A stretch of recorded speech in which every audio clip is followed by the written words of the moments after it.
Bem-vindos e bem-vindas. Hoje nós vamos continuar harmonizando as relações entre pais e filhos.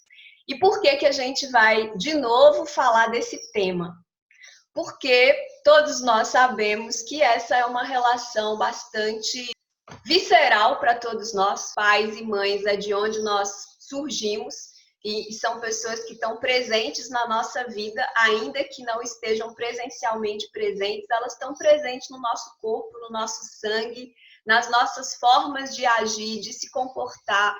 Então, como é a forma como a gente nasceu, como a gente chegou nesse mundo foi a partir dos pais, é por isso que a gente vai fazer mais uma sessão com esse tema.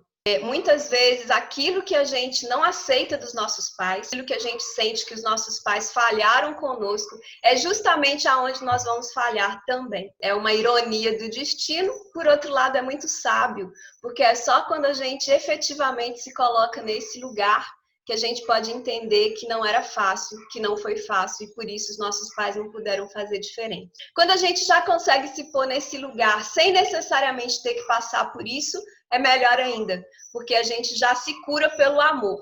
Mas existem dois caminhos de cura, né? Ou pelo amor ou pela dor. Quando a gente não consegue pelo amor, a gente tem oportunidades de se curar pela dor e às vezes passar exatamente a mesma situação que você criticou, você passa e aí você compreende que não era fácil, por isso que não foi possível fazer diferente. Uma vez que algo não foi curado, isso pode voltar a se repetir, voltar a se repetir, até que nós possamos dar um novo significado para isso. A constelação, ela desbloqueia o amor aonde ele ficou bloqueado. O que nutre a vida é o amor. A gente pode, claro, ter a parte material, mas o que nutre a vida para que esse material chegue é as pessoas trabalhando para que esse material chegue até você.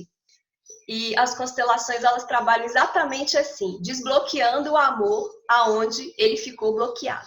Para a maioria de nós, a gente pensa assim, o passado passou, não tem mais o que fazer, né? Então, logo que eu conheci as constelações, eu lembro que um insight que chegou para mim foi o seguinte: o presente muda o passado. Quando esse insight chegou para mim, eu mesmo não acreditei nele. Eu fiquei pensando, como que o presente pode mudar o passado se o passado já foi? E aí eu fui aprofundando na técnica de constelação e observei que é exatamente isso. E quando nós no presente olhamos para o passado, ressignificamos isso não é só uma interpretação minha, porque eu não estou sozinho na vida. Eu estou conectado numa teia de relações. E essa teia de relações, eu sou uma célula. A partir do momento que essa célula agora está operando no seu lugar, em conformidade com o seu destino, aceitando que aquele é o lugar dela, ela se coloca à disposição com força para todas as outras células do sistema. Então, é mais do que ressignificar, é realmente levar a cura, inclusive para os nossos ancestrais e também para as pessoas que estão atualmente presentes conosco e aquelas que a gente vai encontrar no futuro. Muitas vezes a gente tem casos de lá no passado, dos nossos ancestrais, dos nossos avós, dos nossos bisavós, pode ter acontecido algum evento onde o amor foi interrompido. Como que o amor pode ser interrompido?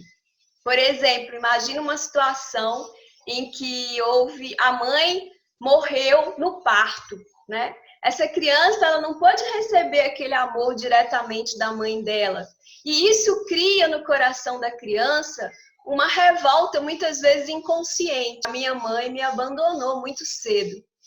E esse amor interrompido, ele segue, né? E essa criança pode ter dificuldade de construir a sua própria família. Ela pode até construir a sua própria família, mas ser aquela mãe energeticamente ausente, pouco afetuosa. Mas isso não é culpa dela. É porque ela não pôde receber. Uma vez que ela não pôde receber, ela não está podendo doar. Mas se a gente conseguir fazer uma coisa, e é o que as constelações trabalham, né? As constelações, elas trazem a imagem dessa mãe que o cliente nem conheceu. Mas como que isso é possível? Porque quando a gente está fazendo a constelação em grupo, por exemplo, mas dá para fazer individual também, a gente vai escolher uma pessoa para representar essa mãe que faleceu precocemente. E o cliente vai poder olhar para essa mãe, mas agora olhar de uma outra forma. Por isso que muitas vezes a gente coloca um representante do cliente. Por quê? Porque se eu coloco você mesmo para olhar para sua mãe, num primeiro momento você pode estar cheio de julgamentos, de essa mãe foi isso, foi aquilo, eu ouvi falar que ela fazia assim. E aí você não abre o seu coração para receber esse amor, para que ele flua para você. Por isso que nas constelações, muitas vezes, a gente usa inicialmente um representante. Aí o cliente ele pode olhar para aquela imagem curadora para ele, que é o encontro dele com a própria mãe, sem nenhum tipo de julgamento. É por isso que os participantes ajudam muito nesse processo. Então, os participantes, eles entram em sintonia, né? A gente faz uma pequena meditação antes de começar as constelações. E o participante, ele entra em sintonia com o campo de informação daquela família. Do mesmo jeito que o seu celular, ele baixa informações que estão na nuvem, nós, como participantes de uma constelação, nós entramos em sintonia com o campo daquele sistema familiar e vai chegando no nosso corpo as informações sobre aquela mãe que morreu precocemente no parto e que não pôde ela mesma abraçar o próprio filho. Então, nas constelações isso acontece e o cliente pode ver a mãe abraçando a ele, representado por um participante, e isso vai trazendo para ele uma nova compreensão, uma imagem de cura para esse sistema, né? Então, por isso que essa ferramenta de constelação, ela traz várias inovações.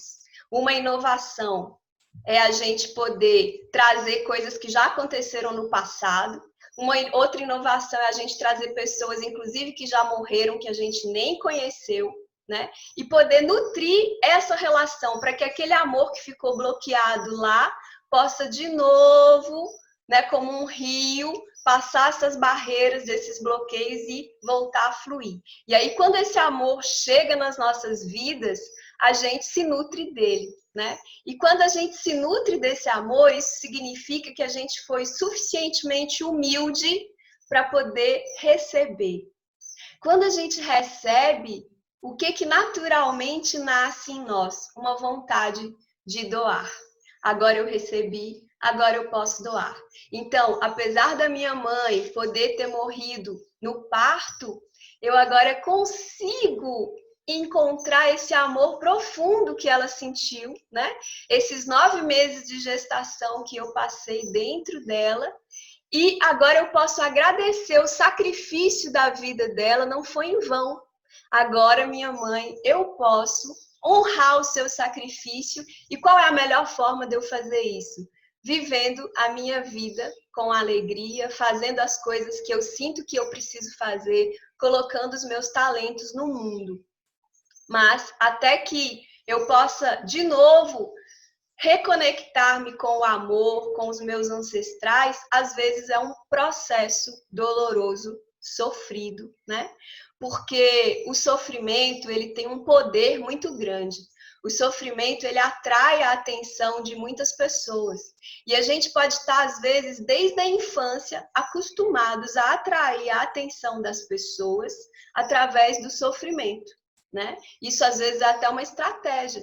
Imagina uma família com muitos filhos, onde a mãe tem um monte de trabalho, o pai também. Às vezes, o filho que mais recebe atenção é aquele doentinho, né? Aquele que está sempre precisando. E, às vezes, isso foi a forma que ele conseguiu como criança de receber atenção.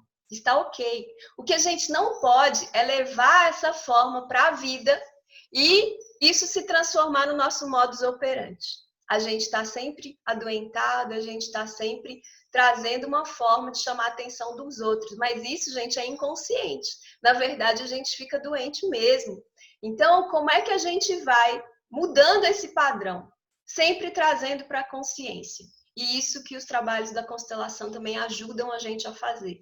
Trazendo para a consciência, se livrando de qualquer culpa e deixando que as pessoas que participaram disso também se livrem das culpas. Ninguém tem culpa, mas isso é o quê? É uma escola de aprendizado. Agora a gente aprendeu e a gente pode seguir adiante com uma outra compreensão, né? Ninguém tem culpa. A gente não precisa entrar na culpa. O que a gente pode fazer pelo outro é disponibilizar para ele, dizer que existe, mandar um áudio, mas só ele, no momento dele, vai conseguir estar disponível, né, para isso. E quando chegar esse momento, a pessoa vai procurar os caminhos. Mas se você já tiver feito o seu dever de casa, de se perdoar enquanto mãe, de perdoar os seus pais, nem é perdoar os pais, né? Porque perdoar, como é que eu vou perdoar alguém que é muito maior do que eu? Não é perdoar, mas é simplesmente aceitar que foi assim e que naquele momento, seguramente, eles fizeram o melhor que eles acharam que estariam fazendo. Eu vou contar para vocês uma história. As histórias, elas têm um poder muito profundo, porque as histórias, elas tiram a gente só do mental e elas levam a gente também para o coração, para o emocional. E é justamente nesse campo onde a gente conecta a mente e o coração, aonde a gente sai do julgamento, é nesse campo que a cura vai se dando. Estão todos convidados, então, a ouvir esta história.